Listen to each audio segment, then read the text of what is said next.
Most entrepreneurs miss out on opportunities due to lack of leadership or not knowing how to connect with the right people. They struggle keeping their sales pipeline full and booking qualified leads. On Business Leaders Network, you will learn from experts who will give you tactical tools and strategies to help you grow as a leader and how to keep your sales pipeline full, increasing your bottom line. Now, here is your host of Business Leaders Network with your strategic business success coach, J.R. Spear. Welcome back, everyone. My name is JR, and I am your host on the Business Leaders Network, and we are on the Inspired Choices Network. And every week we come to you live and give you guys tips and strategies on sales, leadership, systems, processes, finances, and bring on amazing guests to be able to teach you on what's working in their industry and their field. So if you guys are watching, I want to encourage you guys, pay attention because we have a special, very special guest today. But before we dive into that, if you guys have not joined one of our BLN live calls every single week, we have networking calls, mastermind calls. I would love to invite you as one of my guests. You can go to blncommunity.com. That's blncommunity.com. Click on get started, type in your information, and you will be sent the days and times and Zoom link for our weekly calls. If you have not grabbed a copy of my book, The Success Guide to Building Your Coaching Empire, make sure you do so by going to jrspear.com. All right. Today we have a very special guest. Her name is Yetta Stansel. And with over 20 years of experience as a consciousness coach and consultant, Yetta wakes people up to their true potential and purpose. She guides clients to access their unconscious minds, right-size their egos, and develop new behaviors that generate positive outcomes and emotions. Utilizing a mindful, experiential, and integrated approach to personal development, she helps clients shift their stories and create meaningful change to their lives and leadership. Yetta, thank you so much for being here today. Oh my gosh, it's my pleasure. It's so good to see you again. How have you been? Oh, I love being on these shows and love seeing you and any chance we get. So whenever we have the opportunity of saying, hey, who can we bring on the show? It's like, let me reach out to Yetta. So it's always we've had quite a few lately. It's here. So awesome. It's awesome to be on the show. It's just awesome to know more about you as I've gotten to know you and your story. And we've had lots of conversations and interviews in other places. So what an honor. I'm truly, truly excited to be here and just humbled. So thank you for asking me. And I always say this after someone reads my bio, I really hope she shows up. So let's see what happens. No, I have no doubt that you're going to show up and you're going to bring the fire and people are going to leave inspired in some way. So, but talking about inspiration, or what I like to say, more of an influence, because you're great at both inspiring people. But one thing that I've learned from the short period of time getting to know you is you're great at influencing people. And what I like to the difference between that is, like, influence is getting people to move, getting people to take action on what they do. But before we dive into some of your strategies of how you do that, why don't we give our audience a little bit about your backstory? Tell them more about you and why should they be listening to you in the first place? Yeah, this is a great question. Why should you be listening to me? It is a fun question. And for me, I think, I've always been an entrepreneur. And this is what I say when I get asked that question all the time, backstory, ever since I was a kid. And if you came over to my house to play and you gave, and this is the story I give, it's a real true, it actually happened. The neighbor comes over and she's, I'm 10 years old and she's like, let's play restaurant. I'm the oldest of 4 siblings, and the kids from the neighborhood were always at our house. And so, any idea that someone would bring to me became a business. Absolutely, right out of the gate. I don't care if you wanted to be out. We were in the backyard and I had all these pine trees in my backyard. And if you wanted to play house, next thing you know, I'm designing the room, getting the furniture, and giving you a part to play. You're the dad, you're the mom, you're the whatever. So for me, my backstory is I've always been an entrepreneur, and I didn't know how to say that then, but I've always known how to turn thoughts into things. It's just a natural space that I've always spent time in, and, became a little rebellious as I got older, got into a lot of experimenting, dropped out of high school. And honestly, JR, thought, I'm stupid, I don't know anything, and joined the military. That was my out. I was actually, maybe you didn't want to go this deep, but I was actually sitting in the Bonnier Home for Girls on the night of my high school graduation. And I had been in trouble multiple times. I'd already been to the juvenile detention center several times, locked up. This one was for real. It was straight up legit. And it was a possibility I could have stayed there till I was 21. And so I went before the judge and said, I'm going to join the military. And I thought I was getting a better deal, getting out of the institution of the detention center world and going into the military. And it was a real eye opener for me. And so that really kind of broke down a lot of the rebellious spirit that was in me, but in a good way. So a lot of structure was introduced. And I know we have some similarities there around action and structure and this entrepreneurial spirit. And so I've just, even in the military, was good at turning thoughts into things. I didn't call it leadership back then. I just knew if the room was on fire, or if you had an idea that you wanted to make come alive, you came to me. And either way, if we were in trauma or drama, or you were in a creating space, I just knew how to get you out or get you there. And so, being a high school dropout, going into the military when Desert Storm broke out, no bueno. I raised my hand to my drill sergeant. I'm like, can we call my mom? I made a mistake. See, I just kind of wanted to do something instead of going to jail. And so as I evolved as my own person, I didn't realize I was learning more about leadership. And so but it's always been in my DNA. And I think that's an important thing. And I really want your listeners to understand this has always been me. It's just coming into more of the awareness of how do I leverage that and consciously use that to help people. And that's what I think the military gave me, was kind of a knock over the head, seriously, and a serious ass whooping or kicking or whatever you want to call it, to say, you can be like that, but you're going to do it in a way that's going to actually help people, not hurt them anymore. And that was really kind of my first introduction. And then through a series of life-changing events and mentors that crossed my path, I was able to just cultivate more leadership skills. And so here we are today. And that's what I help people do. And so it's always been in me. It's just a little bit more refined and polished now than the rebel with a cause or without a cause, if you will, at 16, who left high school and said, I don't need that. Yeah. So it's fun how, being a rebel teenager can definitely shift your mindset when you go to the military. Because, I probably would have been that dropout as well. I graduated with a 1.2 GPA, and I think they only gave me a diploma across that stage because they knew I was going to the military. But there's no reason why I should have done it. But military has that way of, really shifting and giving you purpose, giving you mission, giving you a community of people to be able to do it. But what was that big shift for you? Like when you went in the military and you're like, hey, I'm still a rebel. I'm not sure if this is where I want to do it. But where did you start seeing the light bulb for you just starting to click? Yeah. You know what? I don't know if a light bulb clicked. I think one got shattered was when they rolled in the big TV. And this was back in the day when the TV was still strapped on the cart with the 4 wheels. They rolled into the barracks and the news flash was on and we were going to war. And I was like, no. This was not what I signed up for. I actually tested out as a personnel management specialist, and I was really going to building one for the Army, and going and doing a desk job. That was my thing. Little did I know then I tested out for that because I was just really good at organizing people. That was really a skill that I was just ingrained with. And, so that was the moment that I thought, and thankfully I was going through boot camp and I was going through AIT and coming back home because I was only going to do reserve status.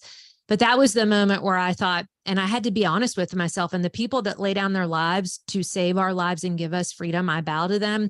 I quickly realized, I don't think I'm that person. And thankfully, because I had a desk job, I wasn't called to be that person, but it scared the crap out of me. I was like, wait a minute, what's going on here? So that was a moment where I realized, this adulting is real. The choices you make have consequences. So thankfully, I didn't end up being deployed. Thankfully, I ended up coming back home. And so as I went through that, got all the training, did that, that was my first kind of okay, I've got to get it together. I've got to figure out what I'm going to do with my life. And so I think the next piece for me was, getting married and having my son. But when I became a mom, that's when my entrepreneurial journey really started. I wanted to be a mom, and that's why I became an entrepreneur. I wanted time freedom. I wanted my summers off. I didn't want to have to call somebody to get permission to go see his school play. So the second piece for me was, oh my gosh, now I've got this human being I'm responsible for. How do I lead him? How do I not do to him what happened to me? And I think we're now moving into a world, and I think this is important for the listeners. Pre-COVID, we didn't really mix personal with professional. We still had a very siloed world. And now the world's kind of, woken up and broken a lot of social norms. And so, I didn't really merge the two, or we didn't talk about that in the business world. And I think now we have to start talking about who we are as people, because who we are as people is how we show up and lead. And so then the next dot that came for me is, as I went through my own healing journey and growth as a mother and as an entrepreneur, especially a female entrepreneur, I say this a lot, especially to the women out there listening. My son was born in 1997. Okay. Well, he's 26 now. But 25 years ago, a woman still needed a man to co-sign anything. So I had to start my first business with a signature from my husband, and I wanted to take out a home equity loan. And he said, absolutely not. And so, it was a big discussion back and forth of becoming an entrepreneur. And so I was able to become an entrepreneur, but we took out a home equity line of credit. I couldn't even do it by myself. I had to have his permission in order to do that. So that was kind of that third thing that woke up inside of me was, where does independence and freedom come as an entrepreneur, but especially as a female entrepreneur? And that led me into lots of other really wonderful chance meetings where other leaders that were successful poured into me. And I just showed up and kept asking questions. How did you get there? What did you do? How do I do it? And so that journey has been ongoing for me through my entire professional career, is just showing up and asking questions and connecting the dots that came. Yeah. So there's some pieces that are missing, only because I know you that you kind of skipped over, but you've had a lot of amazing companies and opportunities and people that you got to work with. Why don't you talk a little bit about that experience? Yeah. So, I gladly do it. I don't have any ownership over this. It was a chance meeting. You can call it, inspiration, divinity, divine timing. There's a lot of ways to describe this. Here's what I would say is, I just was opened up to a chance meeting. And this was the most important, the first one. I'd gotten a job in Northern Virginia and just worked my way from part-time personal trainer. Because remember, I just want to be a mom. And so I'm working part-time as a personal trainer, work my way up into management. And I'm sitting at the front desk at this, it's like 9:00 at night at one of the health clubs up in Northern Virginia around the Beltway. And I'm standing there with a client. She's holding a book. And the front desk receptionist, says, I need to run to the bathroom. Can you just watch the phones for me? So this is one of those moments. And for the listeners, when you have that moment, it comes when you least expect it, is what I found. And I said, yes, I'll watch the phone. And then she walks off, the phone rings, I answer it. And there's a distraught woman on the other end of the phone. And she says, I need a trainer to go down to Washington, D.C. at 4:30 tomorrow morning and train a client. And I'm like thinking I'm being secret shopped. And I'm like, okay, well, can't help you, because our thought was at our company, you come to us, we don't go to you. And so I did all the right things, thinking I was being secret shopped. She begged, she pleaded. I wrote down the gentleman's name, and it was Dr. Ken Blanchard. And the woman's name. And she said, here, can you take his name and his phone number, where he's staying, and pass this off to somebody after hours? Because I think she could tell I was trying to be straight legit. So again, I thought we were still in the secret shopping conversation, and which is what they used to do in corporate to make sure you weren't, breaking the rules and following processes and all that stuff. And so I hang up the phone, and the client is standing there, and she turns the book and she goes, did you say Ken Blanchard? And the book was Who Moved My Cheese. And he had written the foreword to this book that she was reading. And I said, I have no idea. I don't know why, you all. I thought he was a foot doctor. I just remembered a doctor as a medical doctor. For some reason, the vision of a foot doctor came in. And so I said, I don't know who you're talking about. And she said, he's like the biggest leadership guru on the planet. He has written numerous books, and you need to know who he is. You need to go train this man. And everything in me said no, because everyone who knows me knows I don't do anything at 4:30 in the morning. In the military, the hardest thing for me in the world was when they would come in and turn the lights on, and, we're out running in the pitch dark. And I would always volunteer to be the road guard in the back, because I could kind of trot and hang back and, wave the little flashers to keep us safe. I hated getting up that early. And I looked at her and I said, you don't understand. There's no way. I lived in Dale City. I'm not driving all the way to downtown Washington, D.C. and to go in to meet some man I've never met. No way.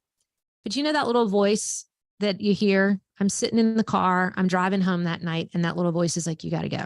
You got to go. And I got that piece of paper in the passenger seat, and I'm looking over and I'm like, oh my God, I got to go. So I go and I meet Ken Blanchard. And so if you don't know who he is, you can Google him. He's literally an internationally best-selling author on leadership. I mean, he's up there with the Zig Ziglar, Tony Robbins, Peter Drucker. I mean, they're all up there. And I got to meet him. And the first thing he said when he came out of the elevator, he goes, Yetta, what are your priorities? Not hello, good morning. I was shocked. So what happened in that was that one morning turned into 4 mornings at 4:30 in the morning. And by the end of the 4 days, he had taught me more than I ever would have been able to teach him.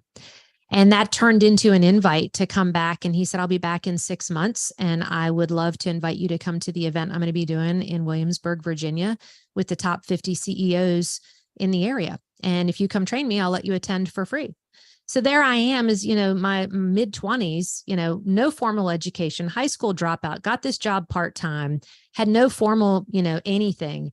And I'm sitting 6 months later with all the top CEOs in Richmond, Virginia, and in the surrounding areas. And Ken Blanchard is teaching. And it changed my life drastically. So that's just one story. And as those evolved, and I just kept saying yes and showing up, I was in that proximity rule. I was around people who were asking me bigger questions, who were inspiring me to dream bigger dreams. One of them was the CEO of the YMCA. And he said, you should go back to college. You're really smart. And I thought, I got a GED, went to the military and learned how to be a personal management specialist. I've somehow passed my training exam to be a fitness trainer. I'm getting paid $25 an hour to wear exercise clothes for a living. Like I thought I won the lottery. And so those questions inspired me to ask, well, could I go back to college? And so in leadership development, that space to me really opened up, learning more about myself, but it was putting myself around the people that got brought to cross my path. And I still wrestle with that question today. Why was I allowed to meet this person? How did this person cross my path? Is that divine timing? What if I had said no? Do people get opportunities like this all the time? And I ask those questions a lot. How do some people make it and some don't? Why are some people successful and some people fail? And that lifelong curiosity has just led me to keep showing up. When you asked about coming to do the show today, I could have said no, but I said yes.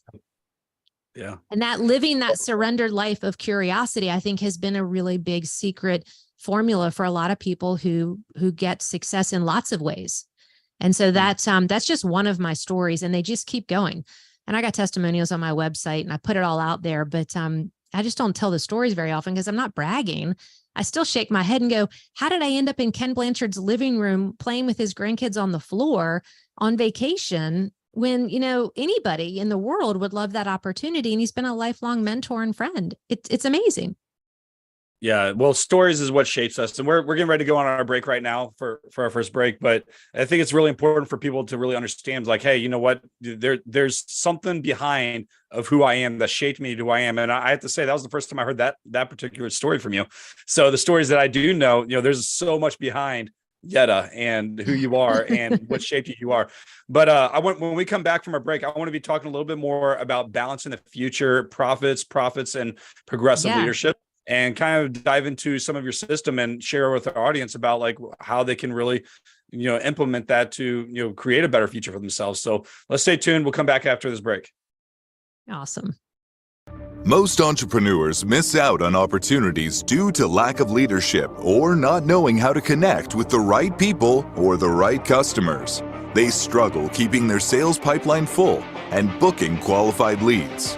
What would your business look like if you had a team to support you referring your ideal clients who are excited and ready to buy?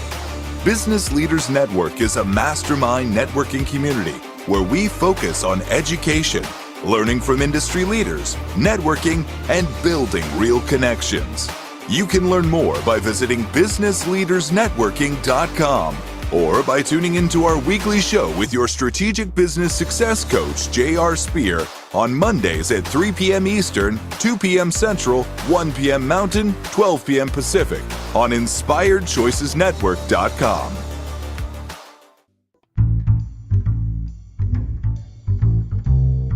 How wonderful would it be to carry your favorite Inspired Choices Network host with you throughout your day? Well, now you can. Inspired Choices Network now has its very own mobile app. Our free app offers live streaming shows, along with thousands of podcasts and TV episodes. Our shows cover a wide variety of topics. Whether you're waking up with us, carrying us through the day, and taking us to bed with you, we're always here for you to enjoy. We're easy to find. Just search for Inspired Choices Network in the Apple App Store or Google Play Store. This is Business Leaders Network with J.R. Spear.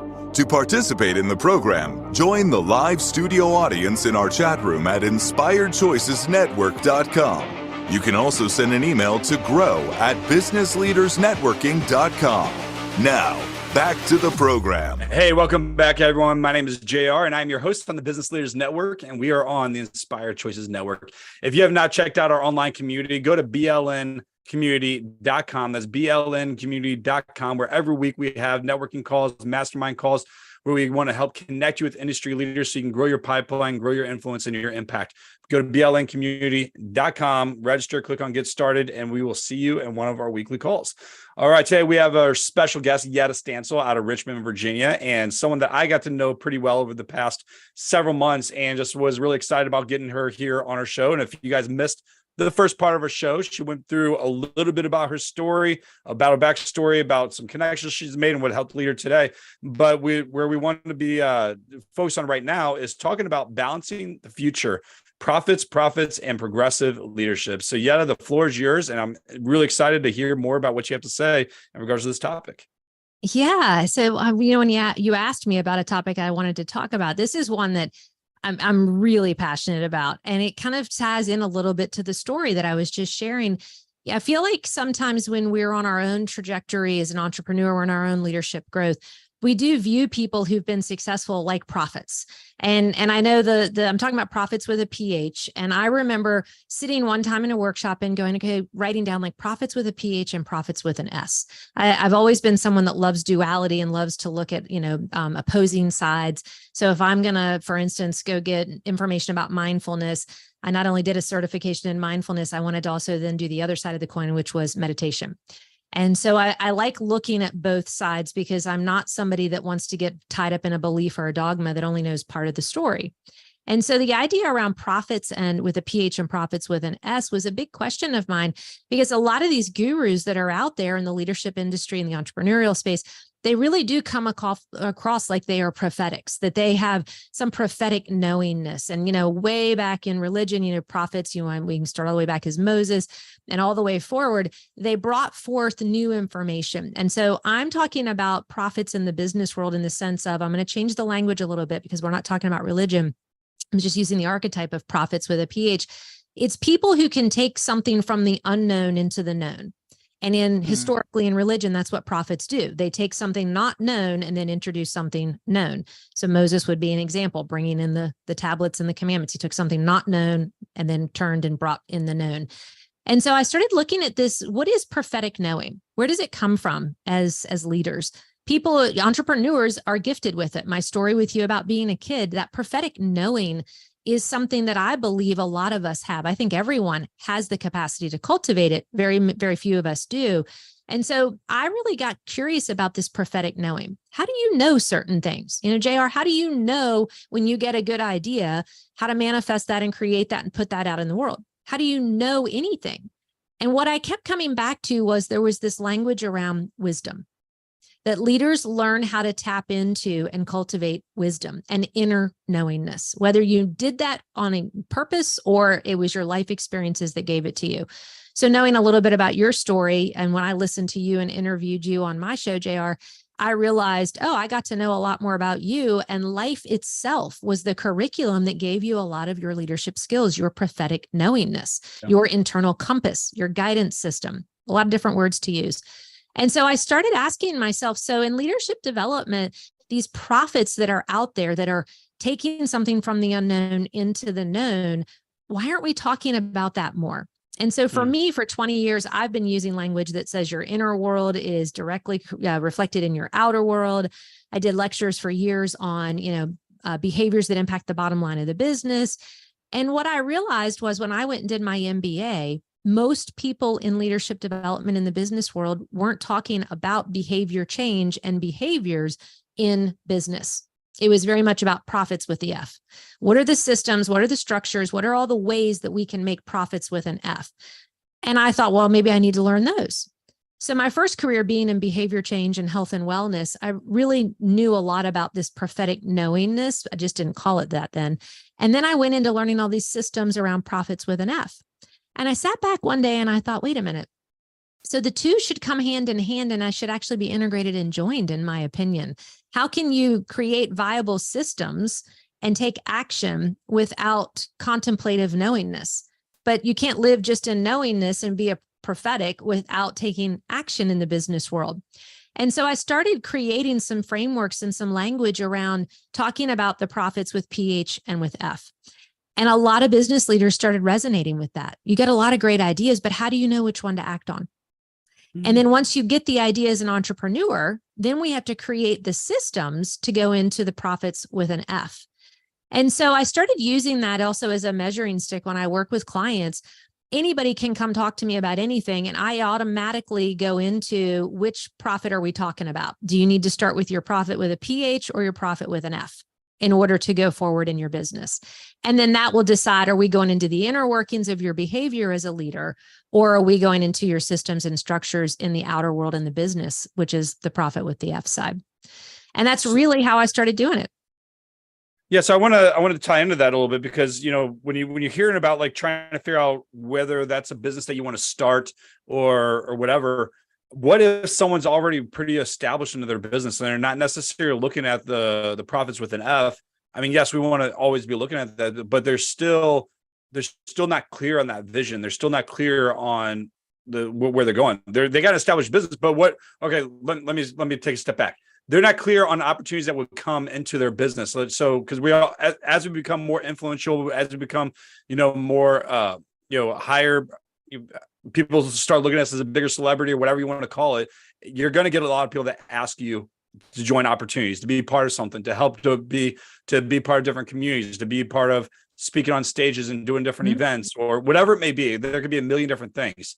How do you know when to say yes and no? Because by saying this and knowing your profits with a PH and having that filter, like you say, how do you know when to say yes and when to say no?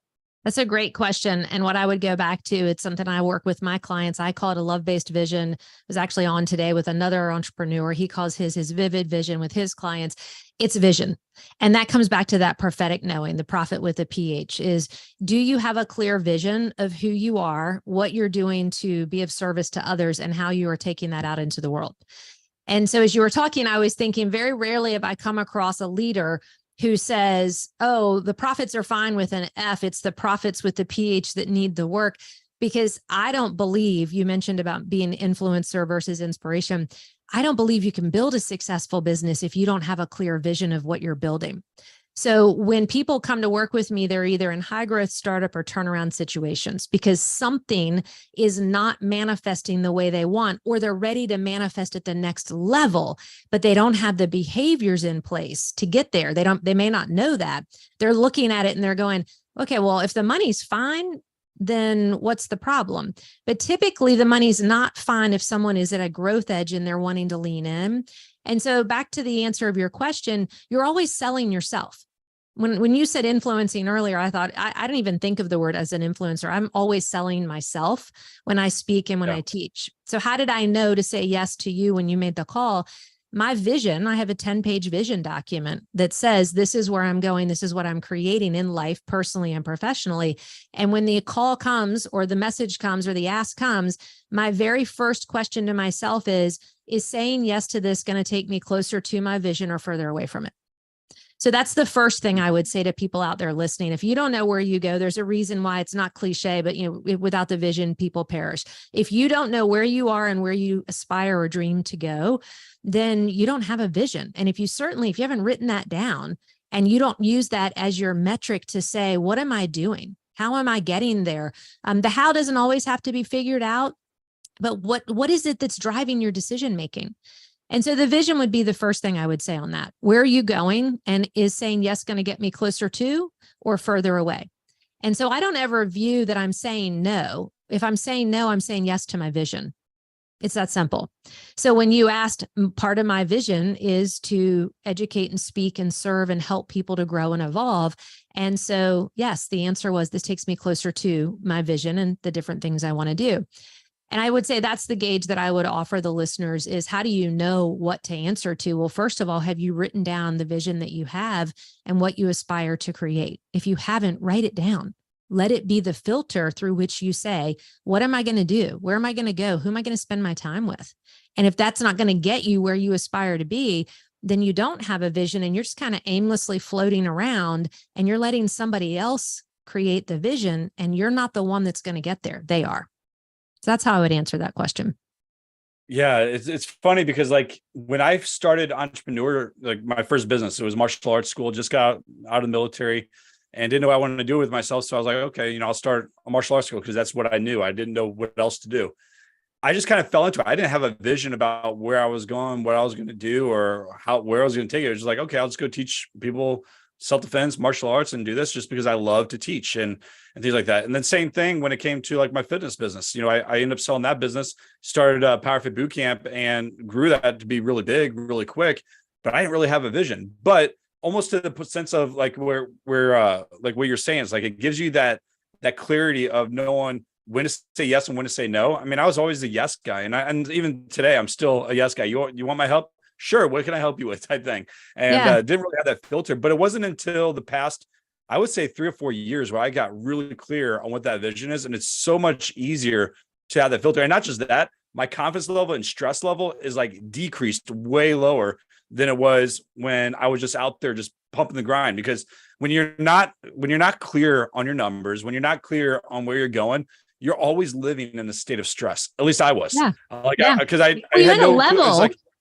You had a level of a vision. You just didn't have it all mapped out. You had a desire. Yeah. But you were so like, I was making a lot of money. I was making a big impact, but I never felt like it was enough. I was like, oh, great. Am I going to be able to pay my bills? Am I going to do this? I'm like, oh, wait, I got this money coming in. I got this opportunity here. I got this class here. Everything was good, but I just had no focus. I didn't know where I was going.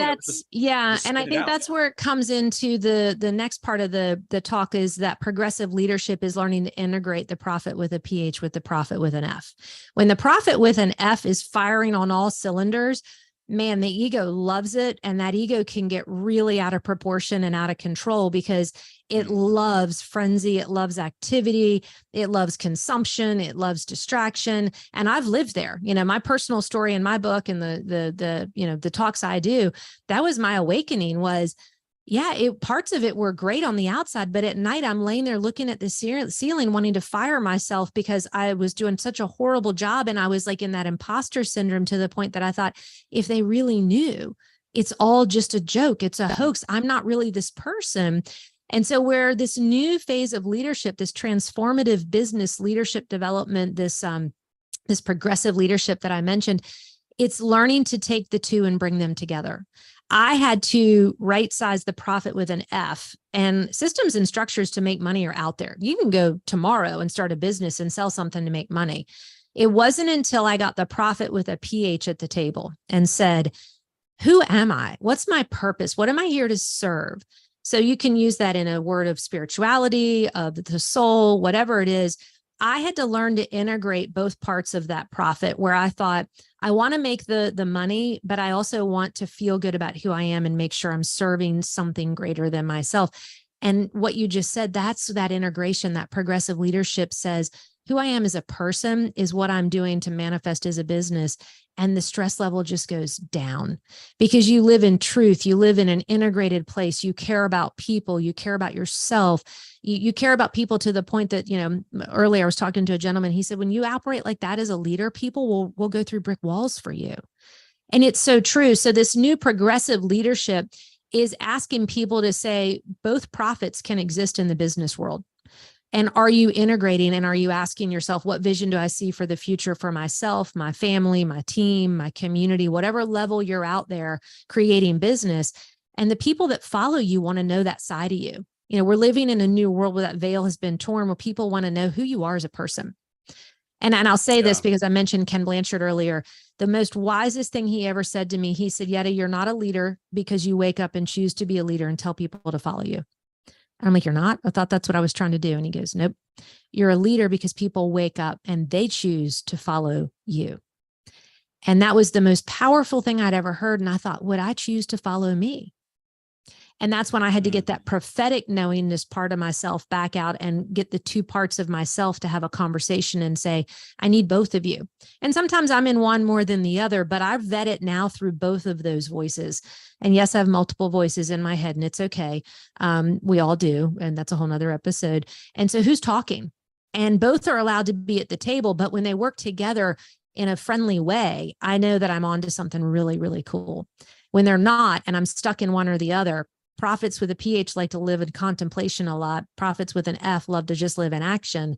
I like to marry the two together and say, how do I go into inspired action? How do I influence people and sell them on this idea that I'm offering? But you don't just sit and think about it. You got to do both. You got to know it, and then you got to act on it. I love And that. that's what I think progressive leadership is. Yeah, that's awesome. And that's a great transition point to going into our next break. And when we come back, I would love to dive in a little bit about how people can transition from understanding what their vision is in the prophecy to becoming the progressive leadership. Because I think what you said about having people wake up to want to follow you is a really important statement that people need to really understand. And I like to dive a little bit deeper in that. So stay tuned. We'll come back here shortly. Most entrepreneurs miss out on opportunities due to lack of leadership or not knowing how to connect with the right people or the right customers. They struggle keeping their sales pipeline full and booking qualified leads. What would your business look like if you had a team to support you referring your ideal clients who are excited and ready to buy?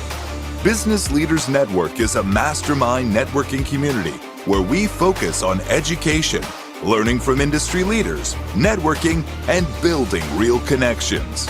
You can learn more by visiting businessleadersnetworking.com or by tuning into our weekly show with your strategic business success coach, J.R. Spear, on Mondays at 3 p.m. Eastern, 2 p.m. Central, 1 p.m. Mountain, 12 p.m. Pacific on InspiredChoicesNetwork.com.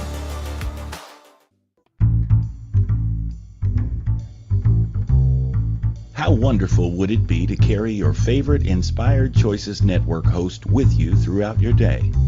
Well, now you can. Inspired Choices Network now has its very own mobile app. Our free app offers live streaming shows, along with thousands of podcasts and TV episodes. Our shows cover a wide variety of topics. Whether you're waking up with us, carrying us through the day, and taking us to bed with you, we're always here for you to enjoy. We're easy to find. Just search for Inspired Choices Network in the Apple App Store or Google Play Store. This is Business Leaders Network with J.R. Spear. To participate in the program, join the live studio audience in our chat room at InspiredChoicesNetwork.com. You can also send an email to grow@businessleadersnetworking.com. Now, back to the program. Hey, welcome back, everyone. My name is JR, and I am your host on the Business Leaders Network, and we are on the Inspired Choices Network. And today we have a special guest, Yetta Stansel, and we are talking about how business is balancing the future, profits with an F and profits with a PH, and progressive leadership. But before we dive back into our show, I just want to remind you guys, if you have not joined our community as a guest and checked out who we are, I would love to have you come join one of our calls by going to blncommunity.com, blncommunity.com. We have weekly networking calls, weekly mastermind calls. We want to help encourage you and help you grow and teaching you guys on leadership, sales, marketing, systems, process, and financing. Go to blncommunity.com, click on get started, and we would love to see you there. All right, Yetta, we are back, and we had hit on a ton of information so far. And I want to go right into, because we're talking about profits with an F and profits with a PH. And then you mentioned this progressive leadership. Why don't we dive straight into that a little see where it goes. Yeah. So, progressive leadership, transformative business leadership, any of those things are language, but I would actually say, so there's this new theory that's out there, and I did a 2-year program in this in integrative development. And what that means, so all these words, integration, progressive, transformative, we're moving into a world in leadership, but I think in life in general, where, and the younger kids, my son who's in his 20s, these kids live a very blended life. There's no siloed. Gen Xers and baby boomers, we're living in a very siloed world still because it's how we were raised. And so this new world, this post-COVID world has just kind of broken down all these barriers and beliefs. And so what's happening is, people are asking bigger questions. They want to have life and work and everything kind of touch each other. And so we're talking about different things now. We're having personal and professional conversations in the workplace and at home, and, Zooms and COVID and remote work. I mean, everything's changed. And so now in this whole integrative development space, we now know, and I've said this for years, when I did my MBA program, I remember I was the only entrepreneur, 50 executives. I'm the only entrepreneur in the room. And I thought, why doesn't anybody talk about how to change a behavior like we teach in the health behavior world in order to change a leadership behavior? I don't understand. It's all the same science and psychology. But they didn't want to talk about what they did to deal with their personal suffering, their drinking, their drugging, their, gambling, their sexing, their shopping. It was like, oh, we don't talk about that. We just talk about business. We just talk about profits with an F. Well, profits with a PH is what's that prophetic knowingness that you have about how to take care of yourself and make healthy decisions. And a lot of leaders I was looking at, I was like, you might be successful by money standards, but I wouldn't follow you on anything else in your life. So I'm not going to follow you on this one. And so there's this theory of integrated development that says, our identity is made of our behavior, our environment, our aspirations, and our mindset. And so this progressive place of leadership is now looking at all parts of the self, mental, physical, emotional, social, spiritual, financial, even at some levels, metaphysical. And so now as we're learning to look at all parts of who we are, we realize there's more to us than just the role we wear at work, the title we have, the bank account balance. When I look at you, JR, I mean, you could tell me all the great business things that you do, but who are you as a person? You're a father. What are you doing in the community? What do you do to serve in other capacities? The role and the mask, or the hat you wear, so to speak, of the one, business leader network is just an aspect of who you are. And so this younger generation is coming up. They're going to be future leaders, and they're asking these questions. They want permission to be all parts of themselves in the workplace. And some of that is about relationship, and some of that is about, doing things together in the community. So this whole idea of integrative development is up and coming, and it is creating safe spaces to let people be who they really are. And everyone that's sitting around your boardroom, your customers that are out there, every single human being in the world is suffering with something. And you might solve a pain point for them, but really the biggest need people have is to feel heard and seen and valued and included. They want a sense of belonging. And so I think we've got to start talking about that in leadership development. And the first most important person to belong to is yourself. What do you stand for? What are your yeses? What are your nos? Back to that vision. Who are you? What are you contributing to the world? And I'm just hearing more and more people are willing to ask those questions and be courageous enough to just put some pen and paper to that and go, who am I? It's one of the first things I do with a coaching client. And I have them write all the things they say, they think and say that they are. And then I encourage them every day, ask that question, because it changes. And it gets us deeper to a felt sense of humanity. And that kind of comes back to that prophetic knowingness. People want to be guided. They want to be told. They want answers. This living in this world of not knowing is a hard place to lead. And I think if we can integrate the power of questions and curiosity with the power of systems and structures, we can allow this full self and this full identity, not just for us, but as leaders, but also for our businesses. And so it's really inviting people right now, what I call, and it's a language that's used a lot in the prophetic world, but really prophets live what they say on the outside of the inside, meaning we don't join and then just turn a blind eye. We're always on the outside. We're those edge seekers, those truth seekers, those truth tellers, where we're included, but we're far enough excluded that we watch what's going on around us and we say, here's what's coming. And so this new way of thinking is going to be paramount for success in the business world as we live in this evolving unknown world. I mean, think about what we face every day. Is there another strand of COVID out? Are we going back to remote working? What are the mandates? We just had a major earthquake in Morocco. Life is telling us, it's the curriculum that's saying you need to be looking not just internal in your own world and in your business, but you need to have somebody that can look in and out. So I do believe that this whole progressive leadership is calling us to say, how do you lead from a place of not knowing? And that's a powerful question. And you and I both know from the military, there's a lot of unknowns, but we weren't taught to lead with not knowing. We were taught to command, control. But really the truth is, how much do we ever really know? That's a question. So there's a couple things that actually come to my mind, and it might be totally off topic, but it's the first thing that really sparked my then let's talk about it, because it's meant to be. thought about it. So as a leader, one thing that I find, now correct me if I'm wrong, a lot of employees, not necessarily the business owner, but a lot of employees, it's like they don't show up wanting to work.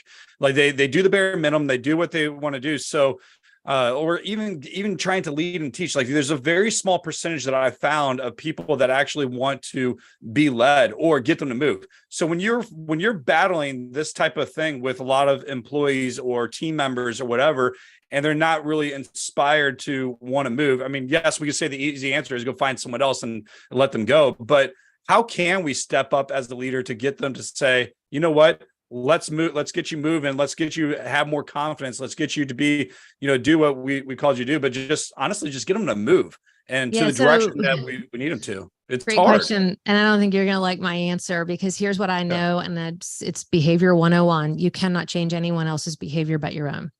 So in leadership development, when a leader comes to me and has that frustrated question and says, and this has happened lots in my career, I can't get the people to do this, and I can't should I fire them all and start all over? The first thing I say to a leader is, well, your beliefs and your vision have created this culture. So if they're not moving somehow by action or by passive aggressiveness, you have created a culture that has told them that this is okay. You didn't attract people that wanted to move. So there's that. And that's a hard one to hear when you're like, what do you mean? Well, maybe you didn't actively create the culture, but you passively created it. So somehow, somewhere, you created a culture with your own vision and your own belief that you said this was an okay behavior. Because in business, all a culture is a social norm. And you know what creates social norms, JR? The leader. Beliefs. Yeah, the leader, the executive team. Your business, your culture is a collective co-creation of your consciousness and your awareness of your owner and your executive team and the people that run the show and make the decisions. So the first question I would be asking is, what culture have I co-created or allowed to be created that gives people permission to be okay with the status quo and not move and not be hungry? Because there are businesses out there where that culture doesn't exist. And that's because the owners and the leaders are like, no effing way. We're not doing that. This is part of our culture. The second part of that answer that I would give you, knowing you can't change someone else's behaviors but your own, when you change your own behavior, you change the dance step of your partners, and they either move with you, and I say they either coach up or they coach out. And so by changing your own behavior, you change the culture, which then changes the social norm, which then says, I now, as an employee, have to say, do I want to be a part of this or not? And I'll either go look for another job because I don't like what you've created, or I'll say, okay, I'm willing to learn, help me understand. So this is a really big piece in leadership development and in this whole transformative journey. Some people nail it and get it right out of the gate as leaders and as entrepreneurs. Some people don't. And then they need help and they need to figure it out. That's why a lot of times in entrepreneurship, you don't see founders stay the entire story arc all the way through.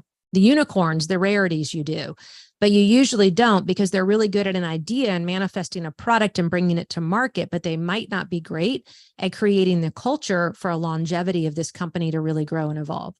And that's what I mean. Behaviors impact the bottom line. Your prophetic knowingness matches your profit structures. And when the two marry and you hit lightning, you're on to something. But when you're not, the first question should be, go within and ask yourself, what have I done to allow this to be created? And when you ask that question, you'll find the answer. That's so good. And to go back to what you said, yes, that was the answer that I was looking for.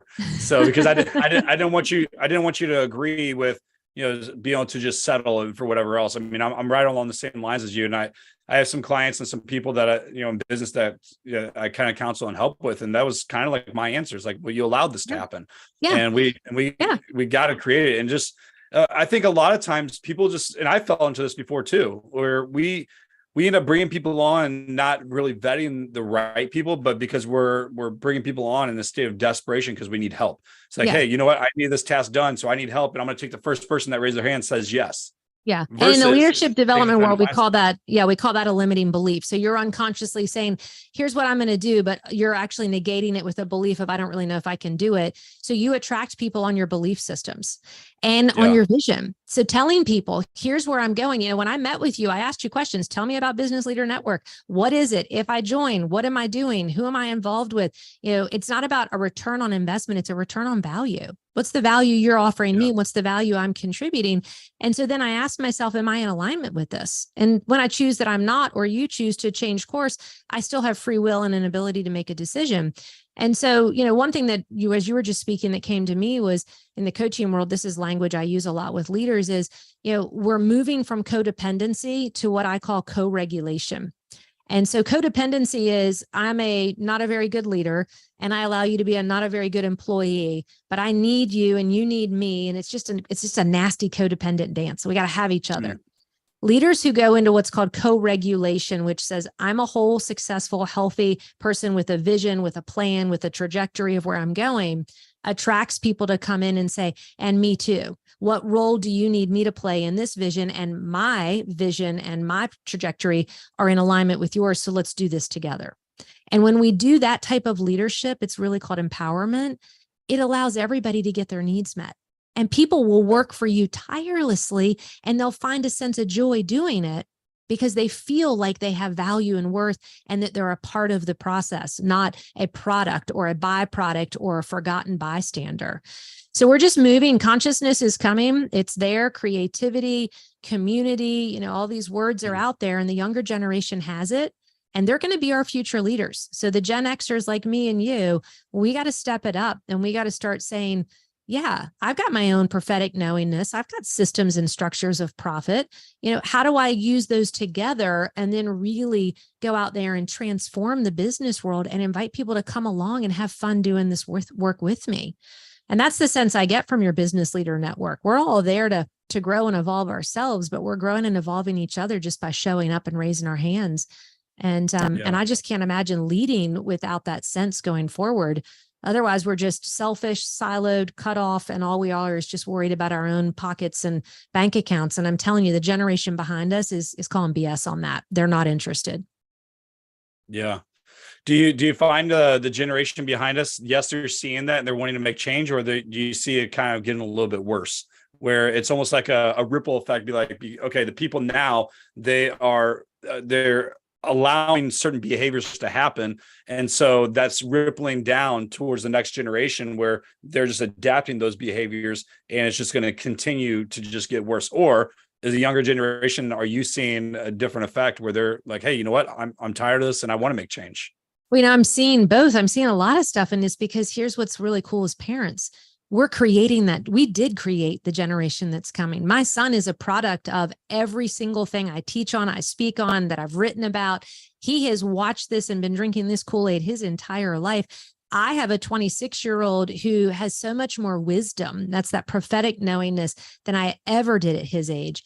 And he has so much more awareness around business processes and structures that he makes better decisions at 26 than I probably did at 46, no lie.